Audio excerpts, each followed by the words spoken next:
trop longtemps que tu nous fais perdre le temps.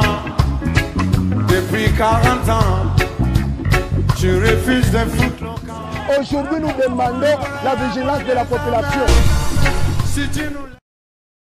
Voilà, mesdames et messieurs, très chers téléspectateurs, nous vous saluons de partout où vous avez l'occasion de nous suivre. Nous sommes en direct.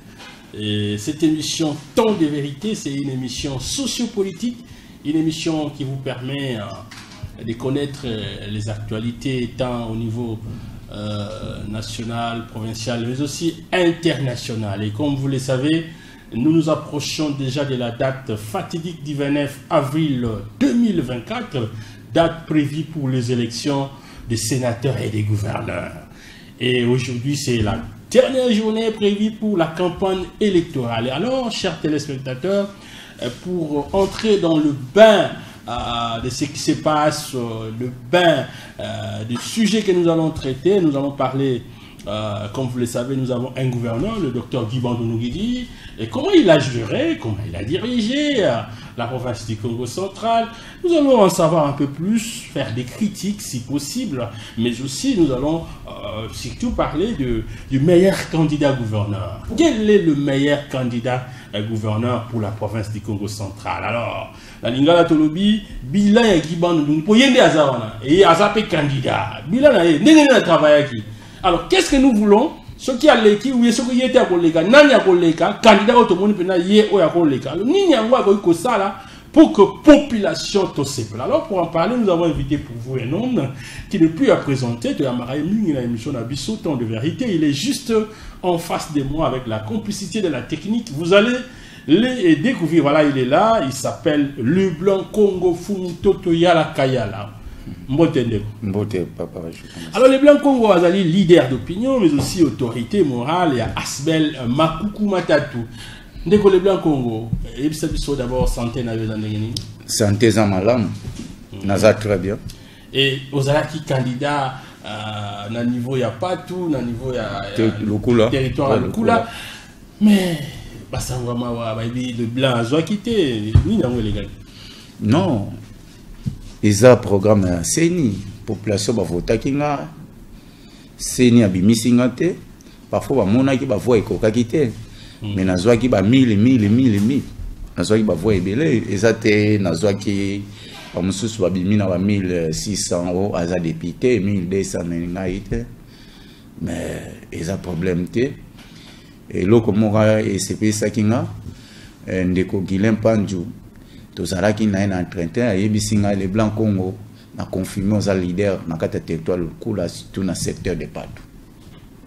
Voilà, en tout cas, Bissot Bana les Blancs Congo les gars parce que là ndeko oyo tout travail ça va reportage naïe, tout y a ba émission.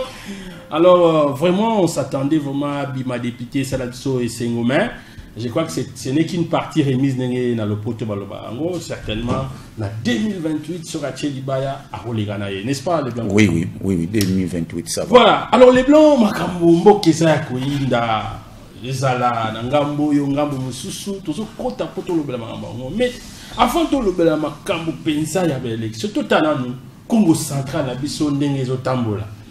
Tout le monde dans la législature les gars qui tout ça qui gouverneur à tout le monde dans communiqué oui mais après il bah tout bah c'est là qui moi ebelé ti le tout comme na Guy Bandou Nouguidi alors il y a bisa bisonano bah à tout bah l'équipe bah matupa bah Justin Bemba et potokoma na Guy Bandou province na biso ndenge tamola ki na mikoleleki bah vie na les ndenge bah vie na nga eza bah vie moko mawa pour la province na biso ya Congo central ndenge zongisima koleka ndenge ndeko atwa dirigeant koleka ndenge ndeko Justin Lwemba dirigeant koleka ndenge ndeko Matupa dirigeant pour batu wana tamba dirigeant ki na batamoko surtout ndeko atwa dirigeant tambitumba mais asala ki déjà ba action otomonaki ndeko Matumpa tomonaki ndeko Justin tomonaki mais ndeko Guy Bandou zéro. Oh, zéro dans les Ata 1 kilomètre. Oh. En salité. dans les 10 territoires, dans des villes. À 1 kilomètre. Tu comprends, était Bambongo wana Acharango wapi. Alors, tout le monde, moi, à tout Batouana, pendant qu'on dirige naïe, et Balobi, Congo, c'est comme si tu l'ingalité. On a souhaité à ce que Batumsubaya et tout organiser l'élection. Alors, pour nous, tant il y a moi, qui on a bataille à Batumsubaya diriger Wana. S'il faut qu'on compare à vous, wapi ça les gars qui m'acassent. Bon, à tout Matubwana, Tolongola ina. Tous on a nous, au basala, je sais le basala, moins belleté. Voilà. Matum passage sur 2 mois. Oui, 3 mois. Mais, sur Talibila na bango, au Sepela. Dès qu'on Matum pas, à ton service de transport, je crois, Congo Central News. Mobima. Parmi les 10 territoires, je crois même 7 territoires déjà parce qu'il va transport. Dès qu'on Matum pas, à ça de la, dès qu'on Matum pas, pont ya Ninyo, dans territoire ya Luozi. Dès qu'on Matum pas, il y a ça pont il y a 6 mètres. Ok. Bétonné. Mindeko Gibandu 0 sur 0. Oh, mais 0 sur 0, parce que à ton qui école dans niveau ya les 10 territoires. C'est vrai, ça va projet prédécesseur mais il a quand même à cheval quand même mais ça là quand même les blancos. Non. Neko Gibandu école ya territoire ils arrivent déjà il y a aussi la 95%. Ah bon? Hier bon ça va compléter 5%. Attends so batik la nga charge on a dans salaire. Ah. Oui. Donc 5% ya pamba et au lobby de bongo pe utaki pas na été bongo zalaki déjà ou bien bongo. Non makamonio c'est ça y prêt et ça batol. Des faits ancêtres Jacques Mbadou. Na batol les zalaki déjà biloko nyo c'est zalaki. Yé aké kaka a kokisa. Donc yé nem taïk aussi sanisala. Oui. Pas ko betela ngo tolote c'est. Non, ko betela ngo tolote. Ezama remo boye ngana somma deso na sombi pondu na sombi loso oyeko pesa mungu yo nde opesa biloko mbongo biloko. Alors les blancs to connaina na niveau na bino na secteur comment na territoire à Lukula ko ya ndeko mona mboka Gibandu ngidi. Est-ce que vous sentez qui quand même présence na ye misala kuna to en tout cas qui m'a motivé. Ayago skoke biso. Oh. Omoni ndeko Gibandu. To pesa ki confiance na sima ya ndeko Grace Bilolo, honorable Grace Bilolo. To ngai ko soutenir ye. Aye mais atia ko kosa biso kaka projet ya 1000 sacs vide. Ba kotia na ka Congo. Ba yebisi awa ya kezo bulumu kanjila mezengana. Tolingi oko tsebiso ba njen ba bongisa ngo. Abi non naza mbongo ta ko bongisa njela. Na kopesa bino nde ba sac de vie 1000 sacs. Ti lelo e pesa mate. Ndeko Gibandu. Mais est-ce que vous savez qui va suivi pour nous là Yé mwa lobe on liboso population. Ndeko MTD, ndeko ba Guilain Pan, ndeko Jonas. Oyo a outi au père de maman, oyo a botabiso. Inimite silence. Mais ndeko Jonas nazo regretté na repona candidat lokola ndeko Gibandu. Pour ndeko Gibandu a kosa ki ndeko Jonas a repesa 1000 sacs a pesa 1000 sacs wanate. Donc ndeko Jonas l'honorable Jonas a conscient que Gibandu a coquille sa promesse wanate. A coquille sa moté. Mais ndeko honorable Jonas azo soutenir ndeko Guy Bandu pona kanyaka pona mbongo. Oui. Asa mutu na bango ya INC. Non. Yango azo soutenir ticket na bango quand même. Au moni ticket zalaki il fa ndeko cousin ya Jonas non ko ya Kiki Espoir. Yende ifazwa place ya oyo ndeko Guy Bandu azui.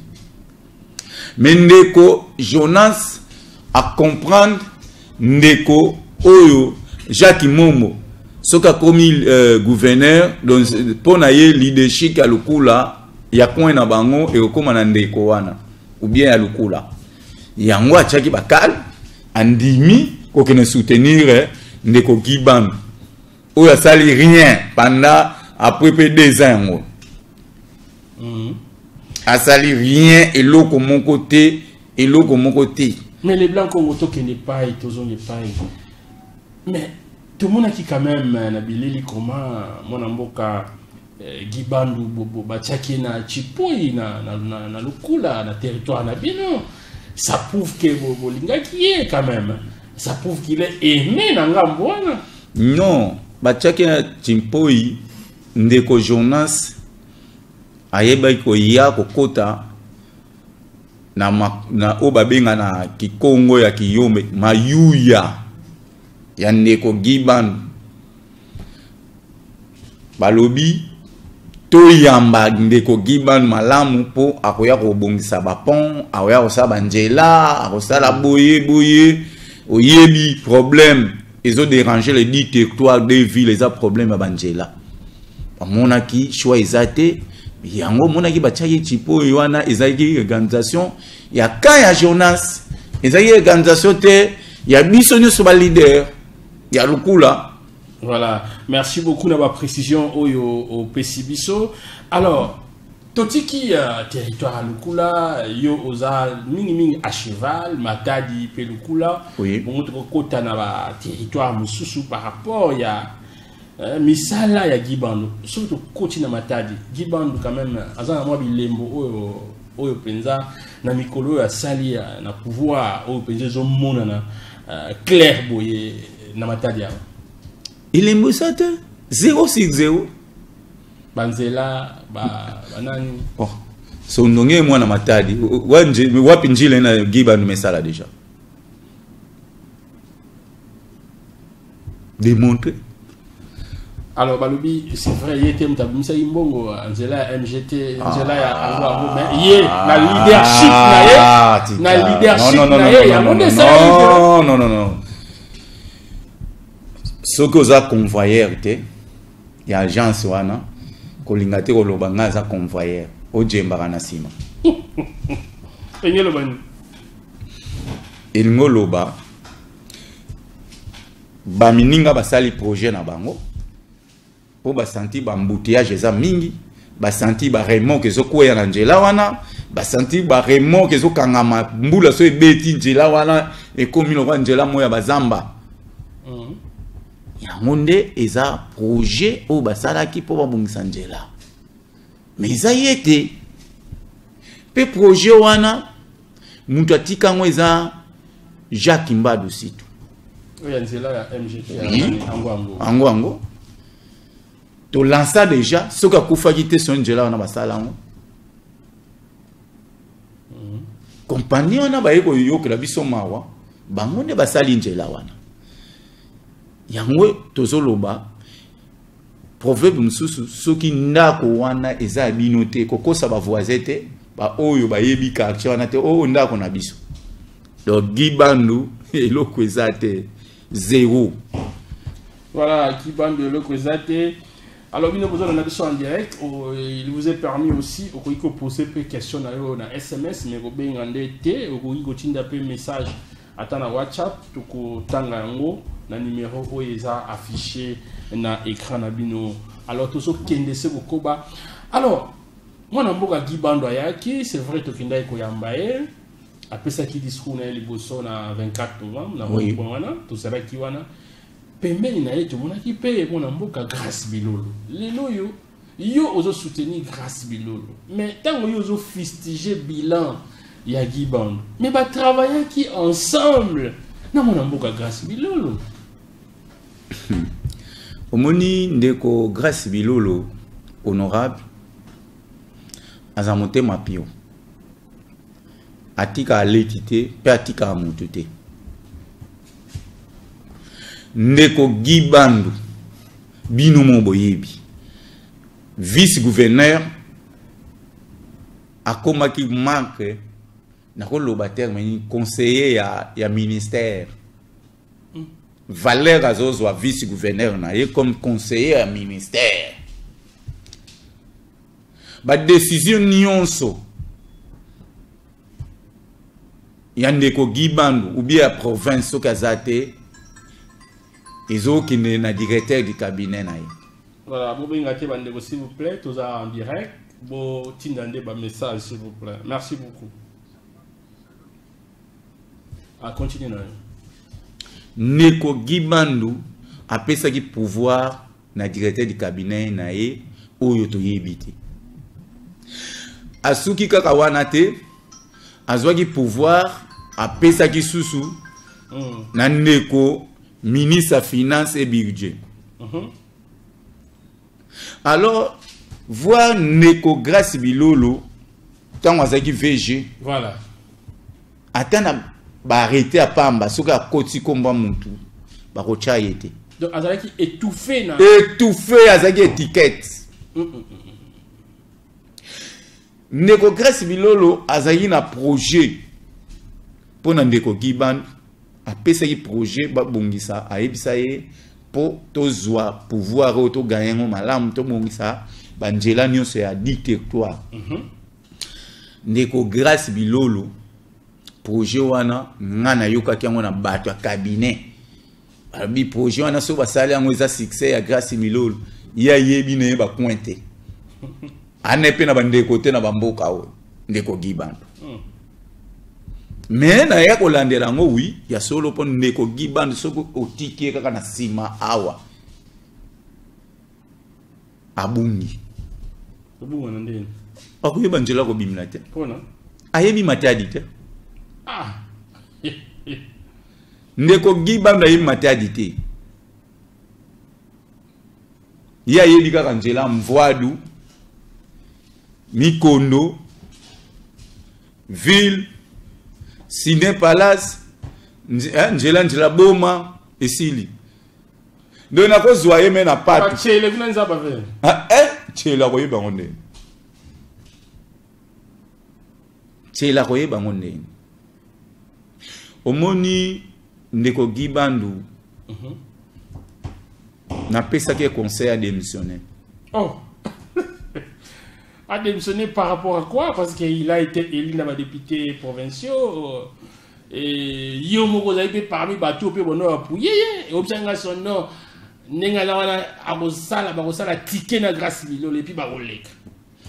Mais ndeko Gibandu ngana kima ya avant. Ayebi ko loba ki Congo te. Oh. Même koyoka ki Congo comme koyoka ngo muke mikolo.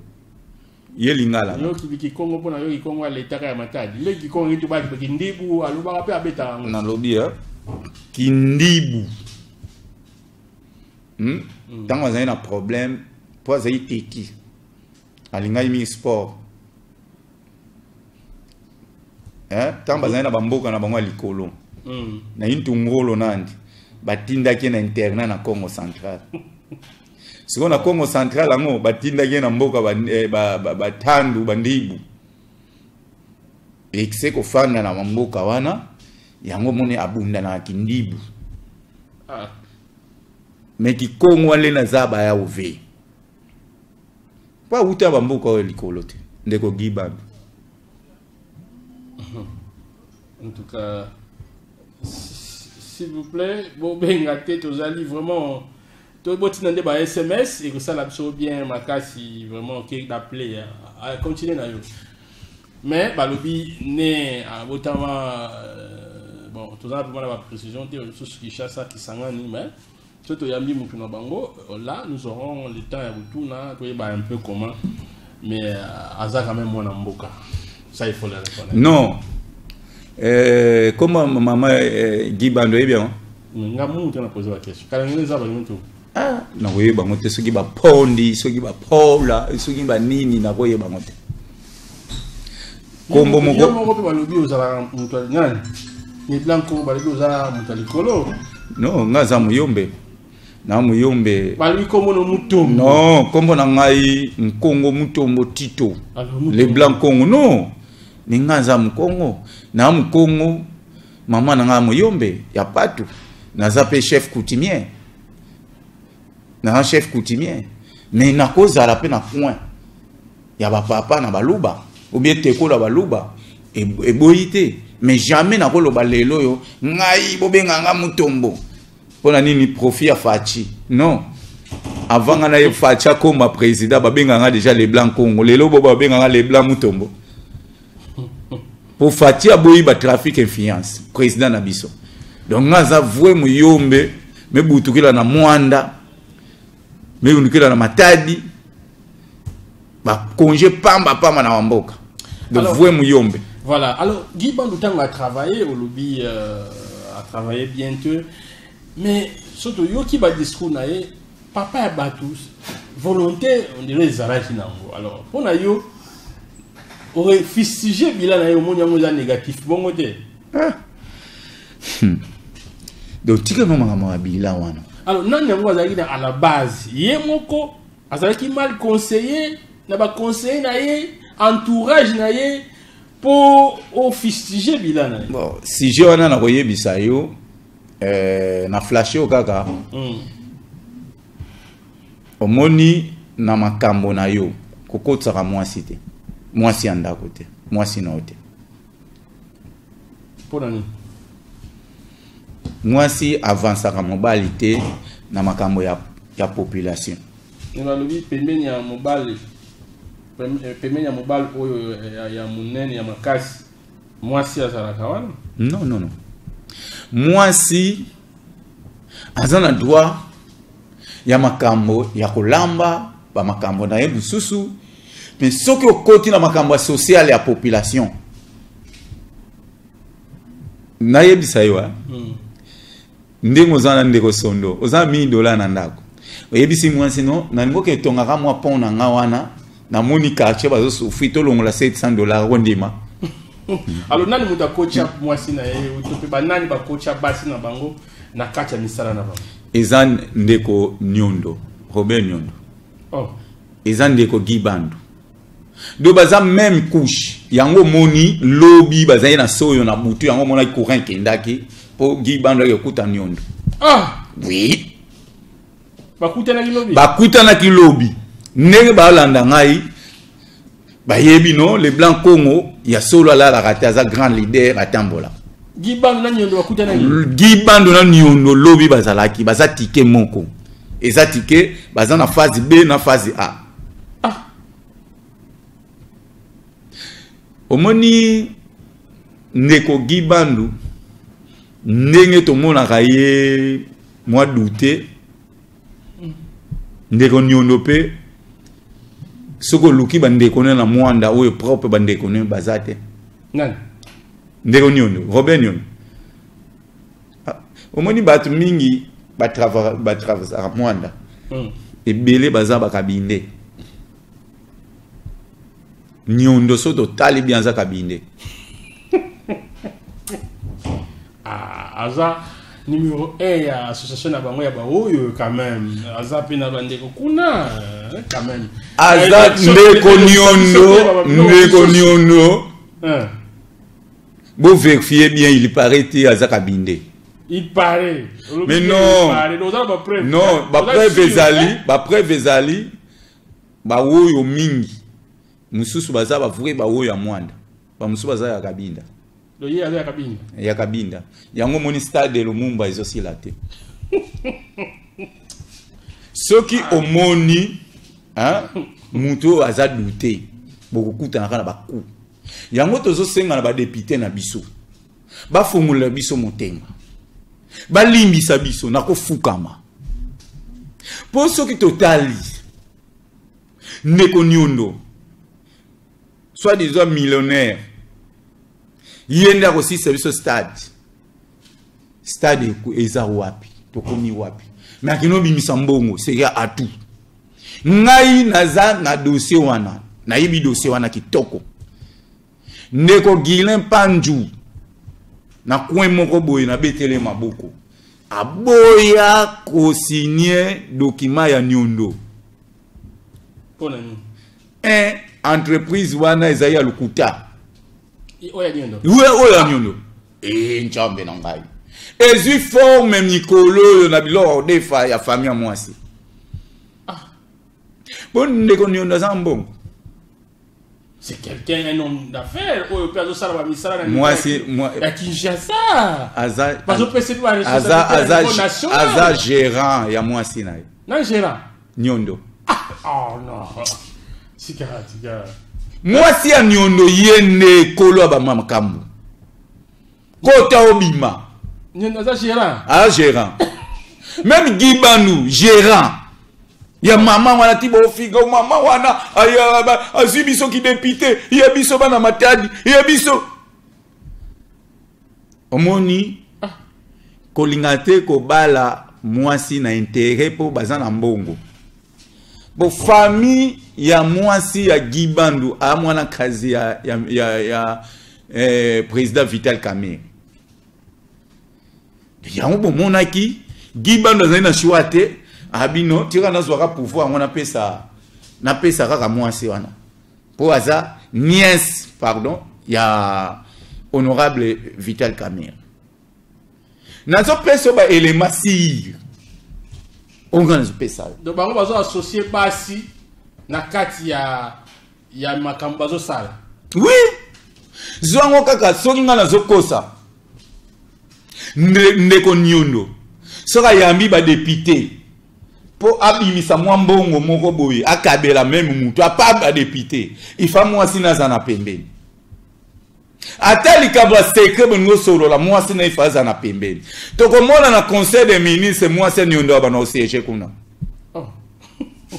mais moi si on a c'est une femme de prière ça moi si na lobby après ça ba conseil na lobby ndeko Gibandu conseil des ministres même pas ministre va te appeler c'est idée malam tant ozonga na mwasi wana web c'est niente to yaki apoto lukala yango ba sala eloko moko te mais yoka bande ko moko pe ba lekaki ba lobi mwana mboka grâce bilolo parce que yo moko bimisi pe makambo ya basi c'est vrai il y a associé mwasi na été mais ba lobi yepe na ndaku na kimia na mwasi na ezate Musana ye ko bundisa mwasi ne babundaka un gouverneur oya bundaka na mwasi na ye wana to yoki bandeko ya Gibandu ba communicateur Gibandu ba lobi yango non nalanda kindeko Michel Lenda nandeko soi-disant journaliste wana akoma na ye munati kuto ya ndeko Gibandu non Moïse aza munati kutu na yebisaki na lobaki na émission moko wana zai na Vitalo na isa batu nyonso o bazo soutenir ndeko Gibandu na lelo baya ba jalelo atal ngoza la leader za jalelo po ngai le blanc Congo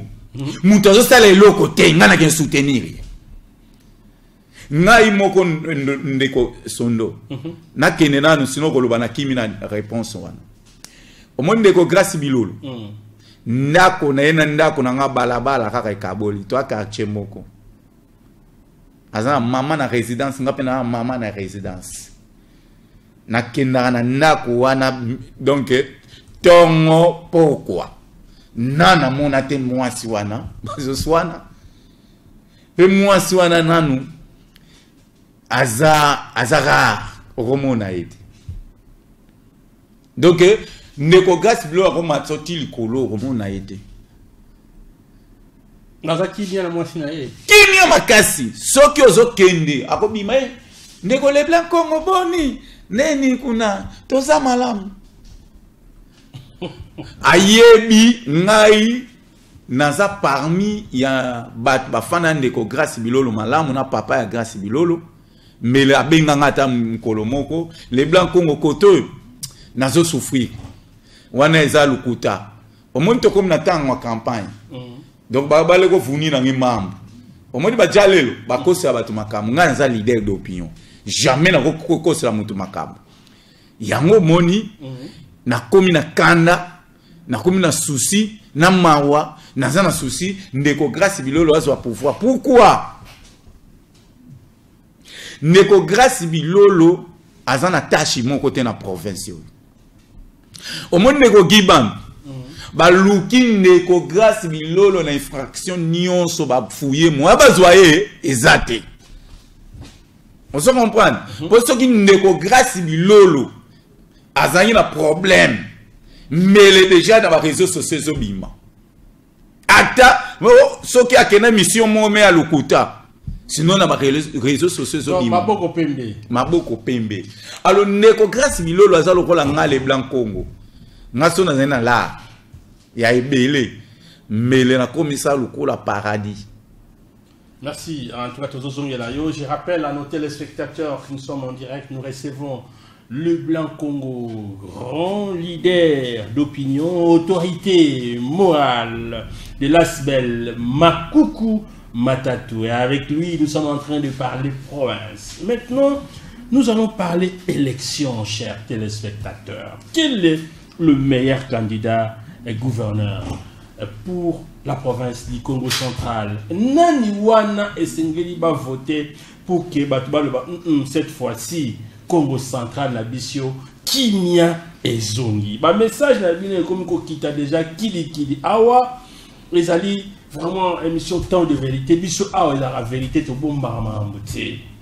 Nani wana azana profil wana oye koki pour ko ba tiens yeyonde akotombo la Congo central.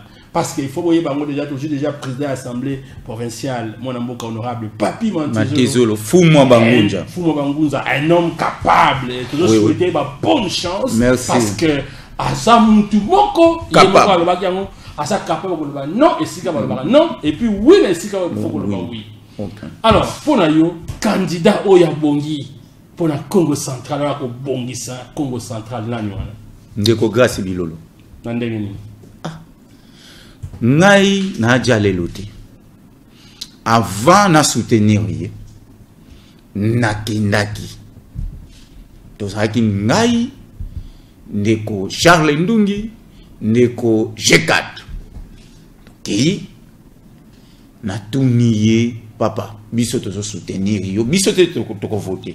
Mais tozo ko communiquer pour Njambe asima motema ba député pour okende liboso.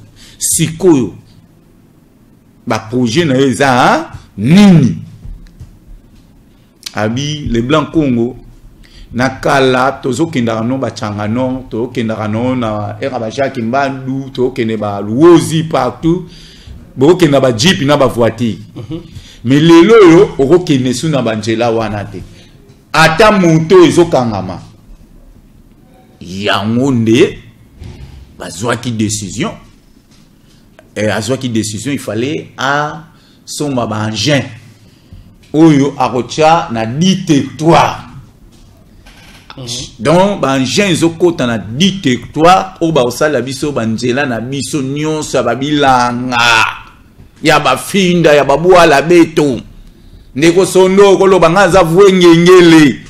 Ne papa banga sosa mvila ngena bua la ngemu ngemu tamanianga. Ngemu tandu, ngemu ndibu, ngemu yombe, ngemu woyo, ngemu solongo. Bapangi kena soufi ndeko sondo.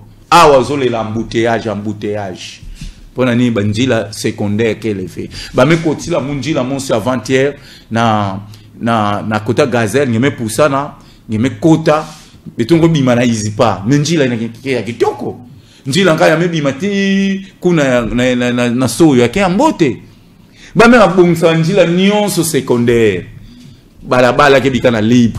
Alors ndeko Grace Bilolo susina nikele ani bungsa banjila secondaire na banjila beto ya babua la beto le 10 territoire. O ba me bungsa la beto banjila ye na babungisa biso banjila wana bandeko na ngai. Ngale Blanc Congo ata epesi na ngote nazwa musala na gouvernorat mais so ba bungisa linga banjela wana motema na ngai kiti Nazana ba plantation oyo na sala pembe na balabala. Mais na ba village na biso ya kati. Na koza na 200 hectares.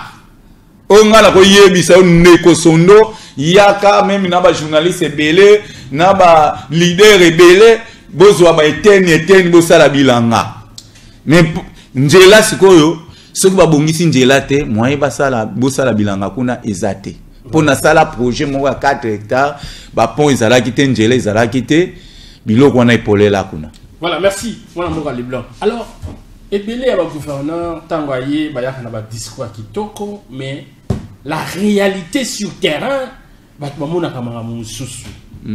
Yebisa biso soki mona mboka grâce bilola leki, est-ce que ako gérer na ye mbongo malamu topé tokoyoka yepe kuna oh non azaki boye azaki boye émission ko eza enregistré toyebite ozo sala parce que lundi déjà ba élection ezo salema et ko salema pe ka et sourire pas na ye aleki gouverneur ako changer te mbongo province ako gérer na ndenge sengeli yebisa biso ndeko grâce bilolo ba yeba mutu na likama muke azana mpere oh oui mutanga di chef so do azana pere aza pere makamambo abanga na ye makamambongo ye ana makamambongo pere to travailler na ye même crédit aboya kozo ayo yiba vez kuyiba ve me crédit ata crédit ou bien mbongo mutu o a bouger on play ngema pesa ni mbongo biso to sa makelemba muta bien ko pesa mama papa lequel c'est grâce bilolo donc tant ko pesi ba mbongo na bino ko chango ba point mukolo muta ko lia bo mona même mbongo bo pesa yango wana donc pona ndeko grâce bilolo en tout cas bana matadi bana Congo central le dit territoire des villes ben fois na kiese ben kemona ba mambo ke salama ya ngolo donc sam na panga beto grâce bilolo duti ke le venye mona duti ke pe na ba panga nkaka keba neti yo ankena ni ankena mutabeto beto ça va faire mama nani bien beto ça va faire kaka nani bien beto ça va ba panga nani bien ale muta plina pani yundukira nani ba kote ya ive beno keba na niundo wewe yundukira mingi na putu ame yundukira mingi na putu mutu oya koli na poto tokomona wa plein bakabinde bakotonda soka za congolais bokomona plein bakabinde bakotonda na ba gouvernement ba ministère pe bokomona plein famille à moi si na ye bokomona plein bato poto na woni nyondo comme go bangsa bino to ndenge nini nyondo tolobela kutu ko bona yete tolobela ko bona yete po azo pesete aibi politique te un député oya pour voter nyondo c'est que tu comprends était que ba député na biso bazaka sérieux po neko nyondo ako ben sa député moto solo la na ya abi muni ongaka ndeko nyondo abengi singa mwana loble makamba bien ezate po moi si pembeni ngai pe moi si ne pembe ngai pembe mbongo pe ezobimana na gol ya mwasi oui soke bimi na ye mbongo nyonso akopesa mwasi fayeba mais ndeko grâce bilolo sol ngo pesa mbongo mwasi akotia koyeba ngote pe même ndeko na ya kotia koyeba ngote mais balobi pe azo yambaka ba téléphone te ba ko benga ye yambaka téléphone te so ba ko komela ye a répondaka te ce que comme gouverneur vous a la pire que ça non ndeko au moins ni problème à téléphone so vous en na ba jeune de prière so zo yamba mi téléphone mobulu tala kaka mwana muke mais tala de tata mi mobimba nyondo na ngiban ba sangani pona ko landa type wana pona ko landa mwana batu oyo ala maboko pembe tala ka lobi ba kuta na soyo ba sangani pona ye sikoyo téléphone nyoso zo yamba pe téléphone okomi distrait na makambo téléphone ba yamba kango oza libre comme nga na sala émission soko benga na yambi oto ko critiquer ono Les blancs Congo yamba monter na téléphone était. Merci la réponse Nayo pour la précision Oyopesi le blanc Congo et pour la sagesse. Totalement un message babeti awa. En tout cas, tout le temps juste bonjour ya André. Je dis à monsieur Leblanc qu'il soit sérieux car il est parmi ceux qui ont vanté Guy Bandou avant qu'il soit élu. Ils ont même appelé sauveur de la province. Sans effet. Ndeko Guy Bandou ben sauveur. Oza douter. Douter en elle. Yo ebi leka Guy Bandou. Yo ebi mboka Guy Bandou. Voilà, donc il y a n'attend ce message monsieur. Les blancs Azara Sabati là sont il est parmi les gens bayago inauguré mai na Sekebanza. Le blanc a ça la même interview na Sekebanza à Kumisa Giband.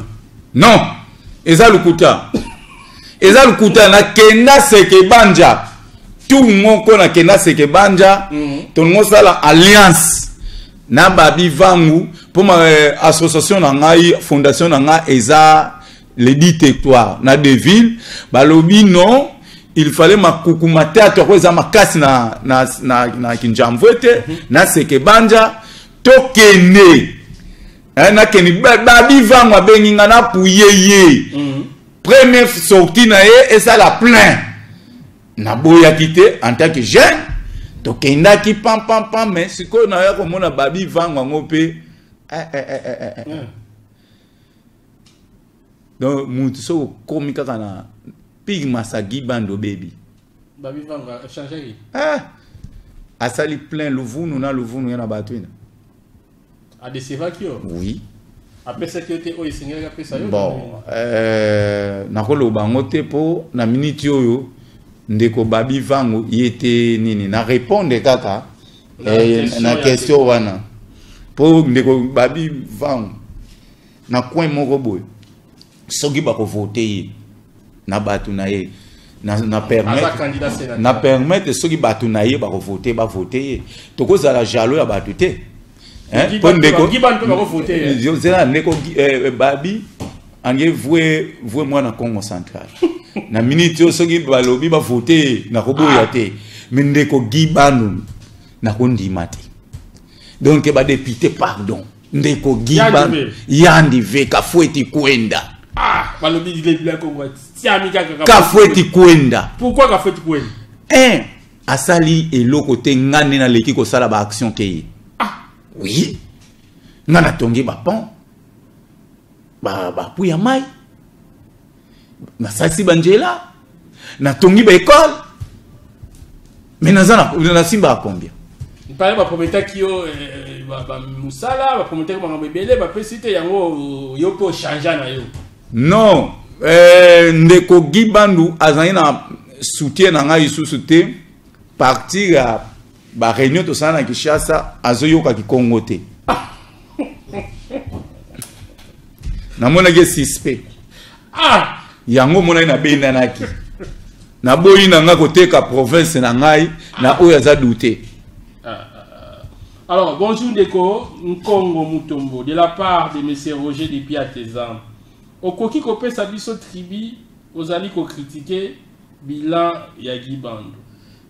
Au bosani que soki toko critique toko côté bango grâce ve azali na kati. Grâce à na kati te. Po makambo ebomba makate. Grâce à zaki étiquette. Azaki étiquette tala Guy Bandou oyebi mikolo leki makambo sa ba député. Hein? Soka yebika ba député bazoya ago sala ba physique à boxe. Tanka ba koya ba kutie pa ba gawo ya ki boxer. Ti aso na ba député, botu na ba député na ba ga. Oh. Ba gawo ma bende wana. Wana ngala. Guy Bandou. Si kon ne ko grâce. Ba toi son comprendre te ndeko sondo. Batozo comprendre te ndeko grâce a outi na libulu mo makasi. Première descente ya ndeko Guy Bandou. Première descente ya ndeko Guy Bandou. Bomona ndenge ndeko Guy Bandou yela na mupepe. Bomona nde ba na mobiliser pat. Na mobiliser pat ba ya mba plein ndenge wana pourquoi? Pona ndeko grâce bilolo. mais na ko senti place na ya ko lemba susu bien ndeko Gibandu ndeko Grace Bilolo aye na projet oya chef d'état ya 145 hectares ndeko Grace Bilolo ndeko Gibandu aboyi ko pesa ye mbongo ya mission apesi ye mbongo ya mission apesa ye 1 million sikoyo zwa cortège ndeko Grace Bilolo pour étambola za 1 million cortège na pour étambola 1 million apesa ye 1 million mais tango a senti ayeba kaka soki ba mobiliser na mbongo te Grace a osala mpia rapport ezali na test tango Grace a benginga lobi ngwakazi po benga ngwakazi boyebi ka na souffrir mais na likama osala te ya nazoya pour intérêt ya ngai na chef d'état nazana besoin ya plein ngai bisi ko banga te ngai base na ngai eza ya mbongo te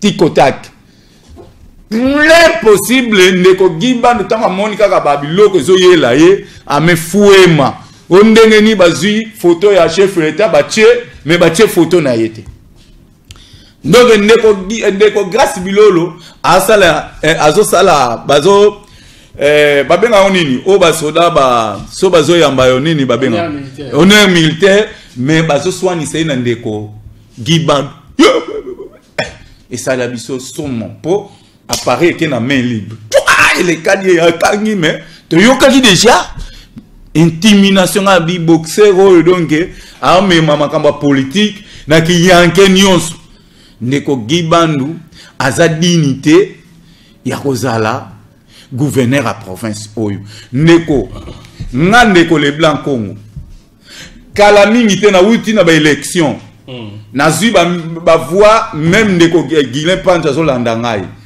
tous les poids lourds ya lukula na kwesa ki bango na secteur na ngai na bima ba première na ba bureau de vote na bima ba 200 voix ba mususu ba 8 voix mais nazui te mais na sala kini nazonga kiso na base pont moko boye ndeko Justin Lwemba excusez Alexa Quarantaine Bukana pont wana komaki problème si 100% 70% ba kota ba sala bilanga na ba zamba wana soki mbule beti boko le kasute nazui na teki terrain na ngala matadi na sali pont wana lelo yo pont wana na uta yo no gerengo kala mingi te na bandeko vitalo donc pont wana yango ba komi ko lekela mais ndeko Gibandu akokate ko pesa ta 1000 sacs un gouverneur au promettre population na ko pesa bino 1000 sacs okoki ko pesa 1000 sacs te ndeko Gibandu aza dignité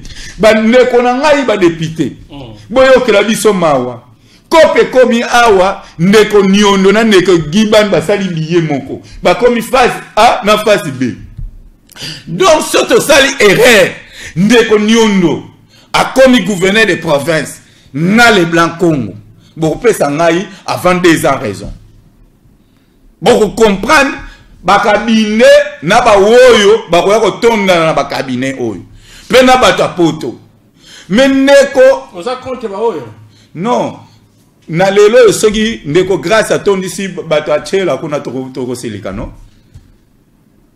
pona ni ndeko Grace atondisa bato achela te tala entourage na ye bato achela tala entourage na ye baluba bazali bangala bazali bayombe bazali bandribu bazali batando bazali voir bato bandundu. Très bien.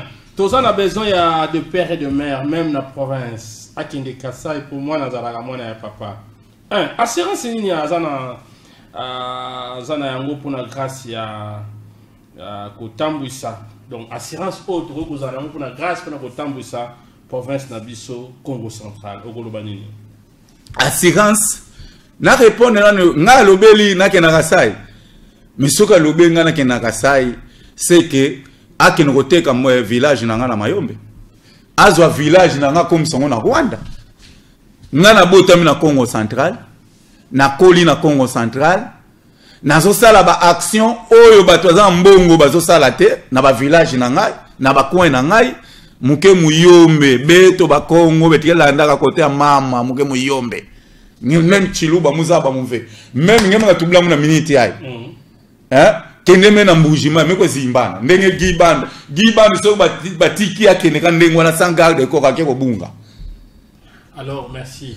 Alors assurance nalandi la question assurance bana Congo central assurance ezali grâce bilolo akoli na Congo central mutema na eza na Congo central papa na ye awuti kotika biso kala mingi te aza akoli na Congo central mama na ye Congo central bandeko na ye Congo central assurance ezali ako landela biso nanu liboso na vie ezaka nanu banjela na vie assurance ezali soka sale biso ouais on ba ki ba route secondaire na ba oui des desserts agricoles assurance ya liboso yango wana assurance mi balé toko bana ko tozui chance mbongo ko kene suna ki chance tendenge ba mbongo musekendaka po azana autorité morale mu Congo Didier Bidimbo pour lobi ba ngamba autorité morale ba lobi yé grâce question musukutu yé awa akozala étiquette parce que Didier Bidimbo yé azo sala nyonso yé muntazo bibisa ba dépense nyonso yé muntazo sala.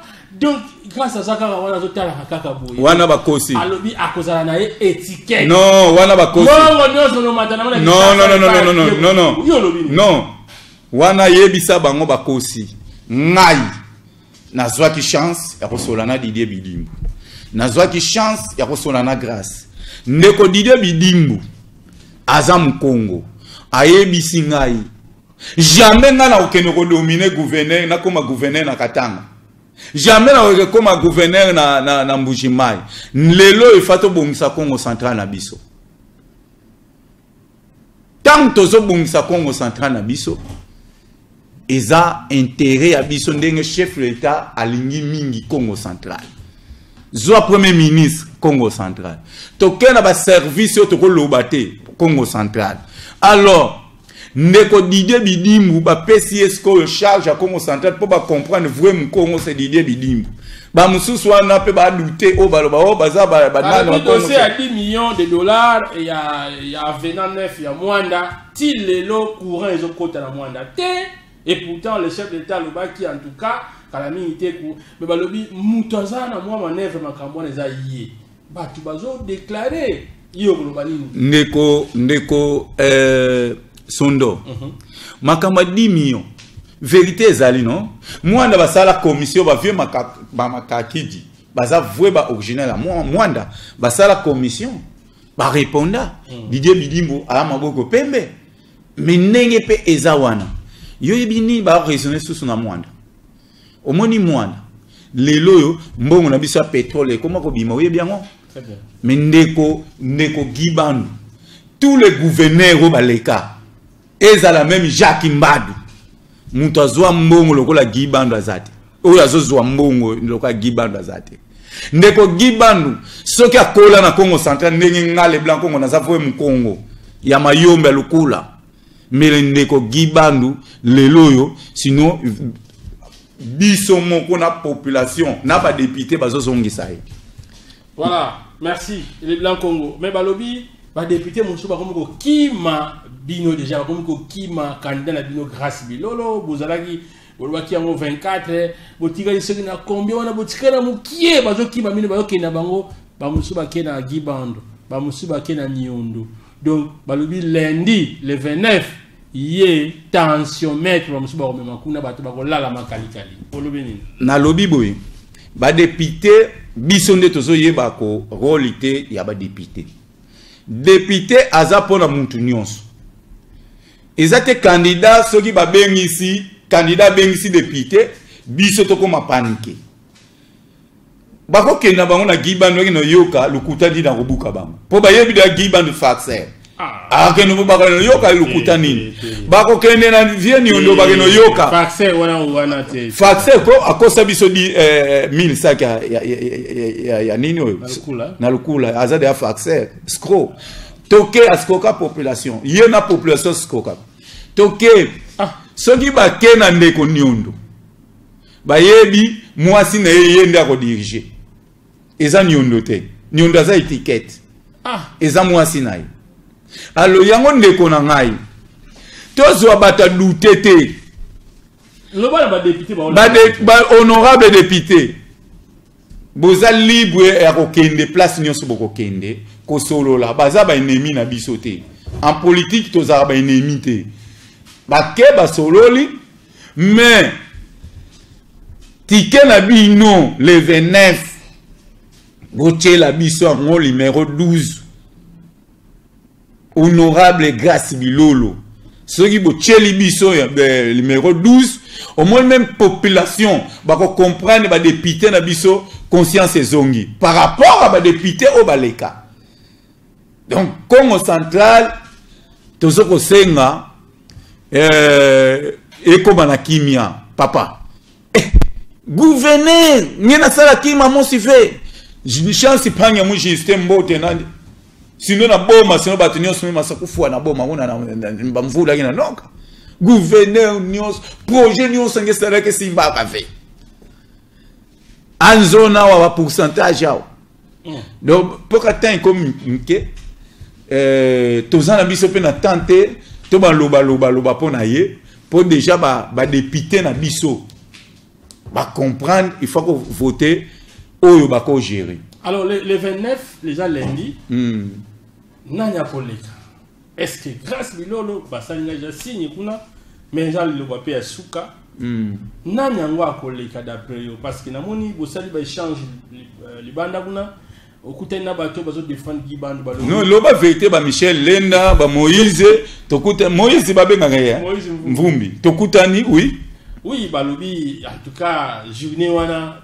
bazo lalisa Grace Bilolo tokozwa pas même cette fois yango balobi pas même cette fois bana Matadi bana Congo central même pe ça ba député beto confiance ba député beto bale na sadia erreur na ve ya ku voter mutu na ba diriger ke na muketo mutu ke kabla ba pouvoir ya province pe bale na ku pesa ve ina mi yundike na putu betre mona ngena te beto ta putu ba ke pesa pangi Grace Bilolo kwa nke mwana ya beto mwana batu bikila betre na droit ami azo sala yimbi betre futu an di grâce à senga pardon yo mutu ko niondo penja député mo boloko la député biso lukula kiendo akeko yebisa niondo likam niondo osenge pardon niondo c'était ogeye oyebiango niondo akuta Guilain Panju azawana ayebi akuta Guilain Panju na bio azaka ensemble azaka na bino na G24 mais excusez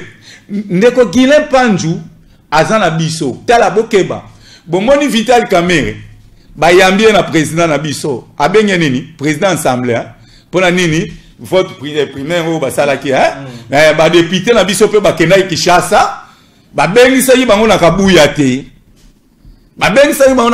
te bango moko pe bazui bata IDPS ba che vice bake kuna balobi biso gouverneur na biso yeyo Grace Bilolo kabuya lobi bagarde ko na nga baza kote distance ba menacer binote bo sepe na ye abo matsa maboko bango nyonso ba matisi omoni sikoyo bachengo na media tina ba RTMC leki ba télé 50 ndeko tom si massive partout eleki ale lelo ekoma lendi grâce à l'équité ensemble sort na ngwe zani donc Guilain azana bino Guilain Panju azana biso ni nezo prouver aza ayebi Gibandu koleka ba obazo critiquer Gibandu asala Guilain bisala sala niondo akota na biro ya Guilain boya ko fanda azo gangela Guilain lokola mwana muke en tant que ministre yango moni Guilain boya ko signer nga biso to kana la commission ya kokuta Guilain Panju lobby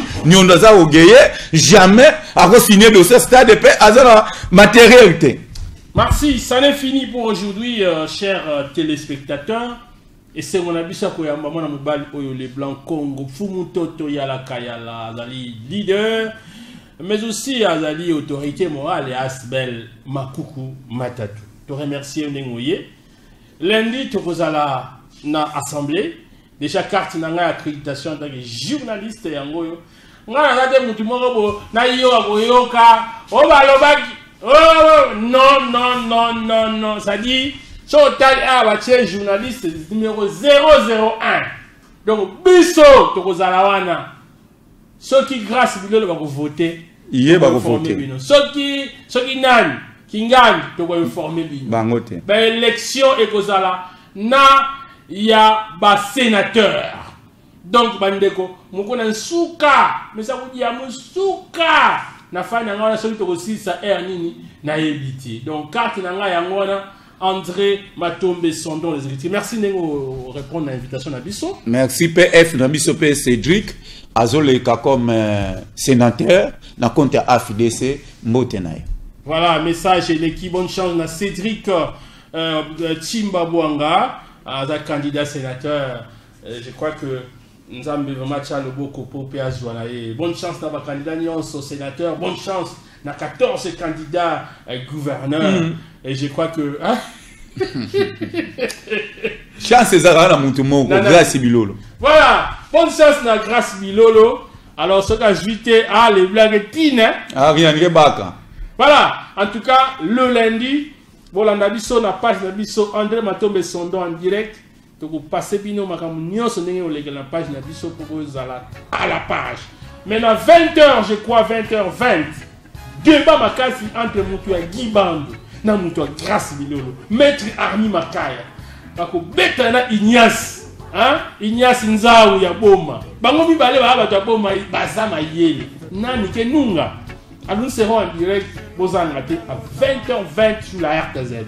Encore une fois, merci à Débat, merci à l'équipe technique. Tenir Bisso Awa et Nzambe à continuer comme Pambola. République démocratique du Congo, lundi, tu vois trouble, tu vois désordre, tu vois makamwe leka na paix, na kimia nyonso, betrebe to nyonso, bana ya Congo central. Allez, ciao.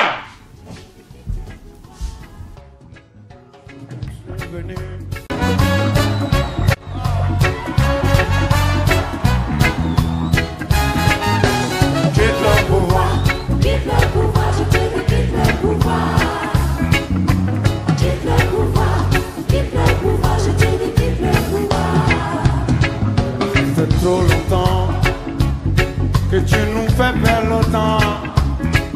Depuis 40 ans, tu refuses de foutre le camp. Aujourd'hui, nous demandons la vigilance de la population. Si tu nous laisses dans la merde, oh là là, oh là là.